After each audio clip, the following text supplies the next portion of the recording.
Estamos aqui com o professor Michel Vliet, que acabou de nos brindar com uma excelente palestra aqui em São Paulo sobre o Pacto Global para o Meio Ambiente. Estamos a caminho do aeroporto. O professor Michel Vliet nos concedeu essa palestra no meio de uma escala e nós vamos fazer algumas perguntas para saber um pouquinho mais sobre o Pacto Global do Meio Ambiente e aproveitar um pouquinho mais da sua presença.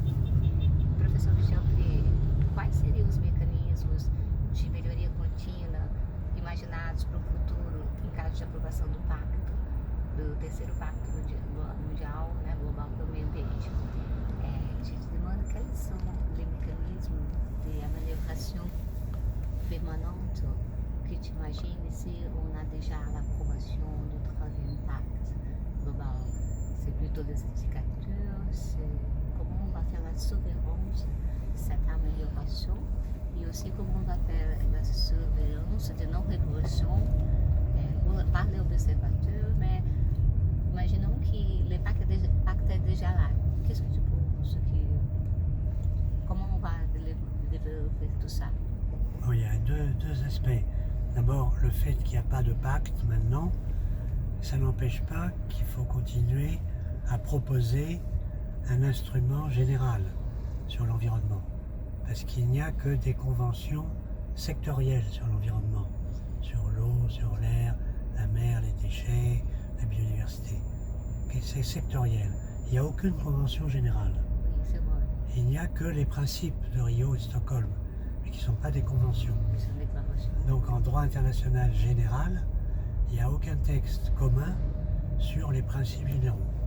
Et donc on va continuer, nous en tant que CIDCE, à essayer de pousser le projet de troisième pacte devant le Conseil des droits de l'homme, pas devant New York ou Nairobi, devant Genève, Ah, ben c'est super. Conseil des droits de l'homme, où là il faut trouver un État membre du Conseil des droits de l'homme qui accepte de mettre à l'agenda, à l'ordre du jour, la discussion sur un troisième pacte droits de l'homme.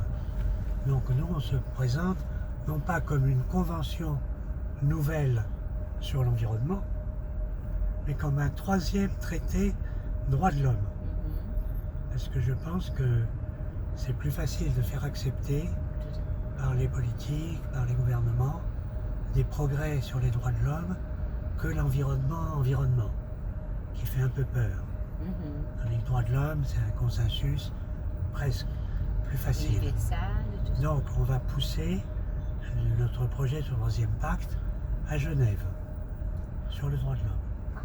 Ça c'est le premier aspect. Et alors après, le deuxième aspect, le jour où ça sera signé, comment on va contrôler l'application. Parce que tous les textes de l'ONU mettent l'accent sur la question de l'effectivité, de l'implementation, en disant ça a été une des raisons pour laquelle il y a eu l'échec là, à Nairobi. C'est que même les États-Unis, le Brésil ou d'autres disaient il y a déjà beaucoup de traités sur l'environnement et ils ne sont pas appliqués. Donc il faut d'abord appliquer les traités sur l'environnement. Mais ils ne disent pas comment. Ils ne disent pas comment appliquer.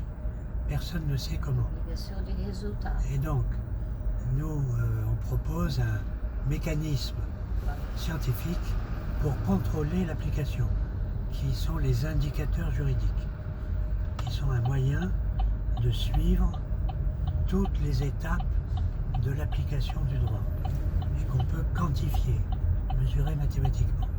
Et ça aide les États à mieux savoir ce qu'il faut faire ou ne pas faire pour appliquer. Donc notre étape, c'est de développer les indicateurs juridiques.